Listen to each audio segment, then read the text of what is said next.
सावधान रहना है कि हमें हमारा झंडा जो है, हमारा डंडा जो है, हमारी पार्टी जो है, हमारे लिए लड़ने वाले जो लोग हैं, हमारी आवाज को बुलंद करने वाले लोग हैं, राष्ट्रीय लोकतांत्रिक पार्टी के सीनों को भूलना नहीं है। हमें आगामी 2-3 महीने तक हम अगर व्यवस्थित रूप से ये लड़ाई लड़ ली तो निश्चित ही पंचायती राज चुनाव में आपको बड़ी सफलता मिलेगी। मुझे तो ऐसा लग रहा है कि पंचायती राज चुनाव के लिए भी हमें एक आंदोलन करना पड़ेगा। ऐसे सरकार पंचायती राज चुनाव कराने के मूड में नहीं है।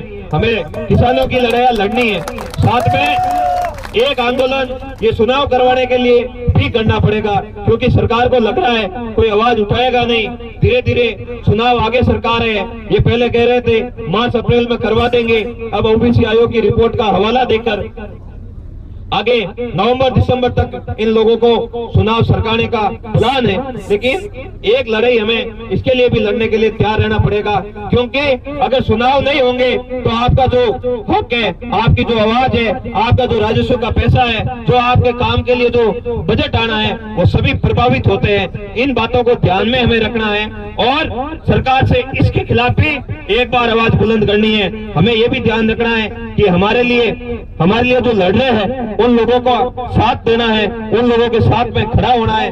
आपके मंत्री जी तो चांदी के चम्मच पे खाना खाते खाते विधायक बन के मंत्री बन गए, उनको पता ही नहीं है किसानों की आवाज, किसानों के लिए करना क्या है, किसानों के हक में कौन सी बात है, नर्मदा से आने वाले पानी के क्या मायने हैं और आदान अनुदान से पूरे के पूरे बाजार में क्या मामला चलता है। अगर एक किसान के घर में आदान अनुदान का रुपया आता है तो मैं कहता हूँ पूरे के पूरे बाजार में वो रुपयों का चलन होता है। हर जगह पर, चाहे उसमें आप ले लो, कपड़े का व्यापारी ले लो, किराने का ले लो, या फिर डेयरी वाला ले लो, कोई भी ले लो, और पूरे के पूरे मार्केट में तेजी आती है और पूरा का पूरा तंत्र चलता है। लेकिन ये बात उनको थोड़ी पता है। उनके पिताजी थे तो पहले एक्शन थे, बड़ा मामला था, फिर विधायक बन गए, वो भी मंत्री रह गए, और अब ये खुद मंत्री है, तो इनको पता ही नहीं है कि वास्तु स्थिति क्या है, किसानों की हालत क्या है, यहाँ के अस्पतालों की हालत क्या है। गुड़ा मालानी में दिन रात किसान बिजली को लेकर कितने परेशान है, बंडूरों से कितने परेशान है। मैं तो देखता हूँ जगह जगह पर ऐसे वीडियो जाते हैं कि जो हमारे बंडूरों से हमें आजादी दिलाएगा उसको सरपंच बनाएंगे। बताओ लोग कितने परेशान है, बाकी मुद्दों को भूल गए और बंडूरा इतना बड़ा मुद्दा हो गया कि उसे पकड़कर उनका जो इलाज करेगा, उन्हें बंडूरों से जो आजादी दिलाएगा वो हमारा सरपंच है। समझ गए आप बात को।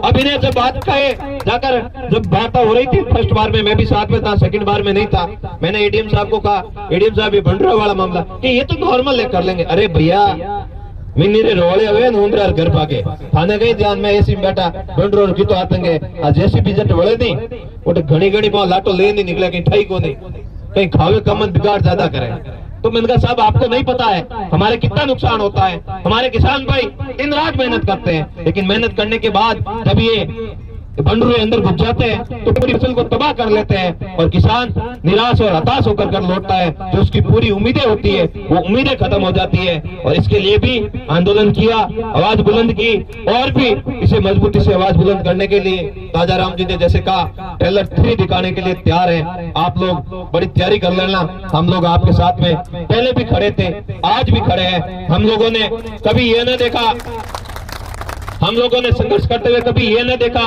कि मैं पचपदरा से चुनाव लड़ूंगा, गुड़ा मालानी में क्यों जा रहा हूं, मुझे तो पचपदरा वाले वोट देंगे, गुड़ा मालानी वालों से क्या फायदा। लेकिन पूरा का पूरा बाड़मेर बालोतरा हमारा परिवार है और हमारे परिवार में कई तकलीफ होगी, चाहे वो बायतू हो, चाहे गुड़ा मालानी हो, चाहे सोटन हो, चाहे सिवाना हो, चाहे शिव हो, चाहे बाड़मेर हो, चाहे जैसलमेर विधानसभा हो, चाहे पोखरण हो, कहीं पे भी हो, आपका भाई मजबूती से राष्ट्रीय लोकतांत्रिक पार्टी का झंडा लिए हुए आपके बीच में खड़ा मिलेगा। हाँ, हो सकता है उस वजह से कोई 1-2 लोग नाराज हो जाए, उससे हमें कोई फर्क नहीं पड़ता। हम हमारे नेता को आदर्श मानते हैं और मेरे नेताजी ने हमें यही कहा है, जब भी हमारे किसान के बेटे तकलीफ में हो वहाँ आप ये मत विचार करना कि मुझे बुलाया नहीं, मुझे याद नहीं किया। मेरा परिवार है और परिवार में किसी भी भाई की अगर तकलीफ आएगी तो वहाँ पर हम मजबूती से उन भाइयों का साथ देने के लिए कंधे से कंधा मिलाकर साथ में खड़े रहेंगे।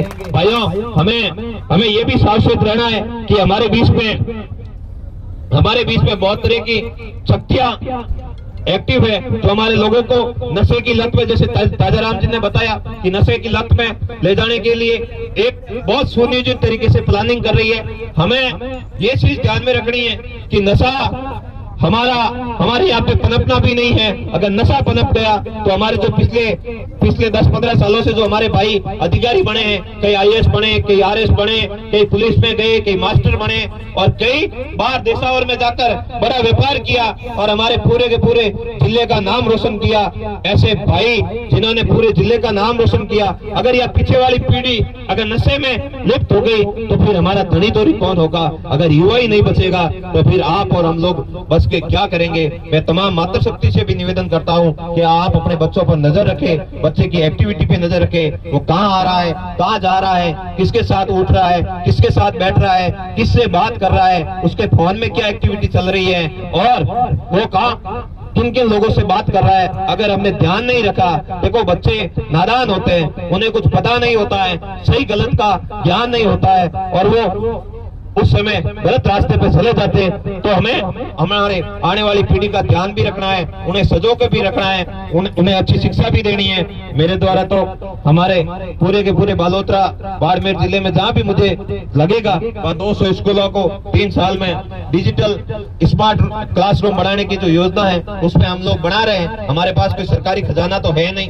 ना ही सरकारी बजट है। हमारे युवा साथियों के द्वारा गाड़ी कमाई की मेहनत के पैसों से हम ये काम कर रहे हैं। मुझे पता है मेरे जैसे गांव है, मेरे हाईवे पे गांव है, वहां पर तो ऑटोमेटिक स्कूल में मास्टर आ जाते हैं, हमें किसी की सिफारिश की जरूरत नहीं होती। लेकिन एक धोरा धरती में मेरे बैठे भाइयों के लिए सरकारी विद्यालयों में मास्टरों की कमी होती है, शिक्षकों की कमी होती है। वहां पर अगर डिजिटल शिक्षा को हम बढ़ावा देंगे, एआई का जमाना है, अगर 90 के दशक में हमारे हाथ में कंप्यूटर हो जाता, हमारी स्कूलों में कंप्यूटर की शिक्षा हो जाती, तो आज साउथ के वैज्ञानिक न बन के हमारे गुड़ा मालानी बाड़मेर आडेल से वैज्ञानिक बनते, बड़े बड़े अधिकारी बनते। लेकिन उस समय हमें ये शिक्षा नहीं मिली। 2010 के बाद धीरे धीरे कंप्यूटर हमारे बीच में गांव में आया, पहले था ही नहीं। बताओ बाबा था क्या? नहीं था, लेकिन अभी आया है। अभी ऐसा ना हो कि एआई का जमाना चल रहा है, उस शिक्षा में जो उसके फायदे नुकसान है उसके बारे में हम लोग ज्ञान ही नहीं ले पाए और दुनिया आगे बढ़ जाए और हम 50 साल पीछे रह जाए। हमारा यही विजन है। राष्ट्रीय लोकतांत्रिक पार्टी के नेता आदरणीय हनुमान बेनीवाल जी ने यही संदेश दिया है कि किसान के बेटों, आपको सत्ता में भागीदारी निभानी है तो झगड़ा होगा। हर रोज राजस्थान में हनुमान बेनीवाल पैदा नहीं होगा। हनुमान बेनीवाल को अगर आपने कमजोर कर दिया, खो दिया, तो आने वाले समय में आपके लिए लड़ने वाला कोई नहीं मिलेगा। यही बार के डंडे आपके ऊपर आकर राज करके चले जाएंगे और आप उनके पीछे घूमते रहोगे, ना ही आपकी बात को सुनेंगे। आधी रात को भी अगर नेताजी को आप फोन करते हो, नेताजी आपकी बात को उठाते हैं, आपकी आवाज को सुनते हैं, आपके लिए दौड़े चले आते हैं। और क्या ताजाराम सियाग अगर कांग्रेस बीजेपी में होता तो क्या बिना परमिशन के आंदोलन कर पाता? बताओ, नहीं कर पाता। पुलिस कभी डंडे लाठी से पीटकर जेल में ठूस देती और पड़ा रहता, कोई नहीं पूछता। लेकिन ये हनुमान बेनीवाल जी का आशीर्वाद है कि किसान का बेटा जो आपकी आवाज को बुलंद कर रहा है, खुद के लिए भी लड़ रहा है, आप लोगों को भी जगा रहा है और आपके लिए मेहनत भी कर रहा है और सरकार की हिम्मत भी नहीं है तो इसके हाथ भी लगा ले। अगर ताजाराम अंदर चला गया तो पीछे ताजाराम जैसे कई योद्धा खड़े हैं, हम लोग आकर सरकार के नींबू निचोड़ देंगे, ये भी ध्यान रखें। मुझे कहा कई लोगों ने कि आप गुड़ा मालानी जाकर हमारे मंत्री जी के खिलाफ बयान देते हो, ये ठीक नहीं है। तो मैंने कहा तुम्हारे मंत्री से अगर नौ की तेरे हो मेरे तो कर ले, मैं देख लूंगा, मेरे पास भी कई सारे रास्ते हैं।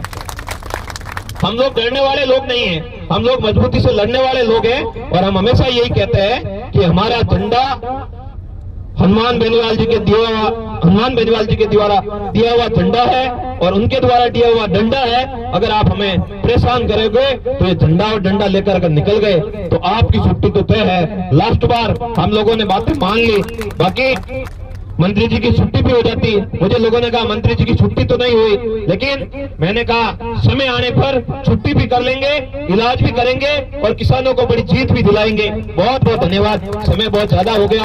आप सभी को पुनः होली के पावन पर्व की शुभकामनाएं।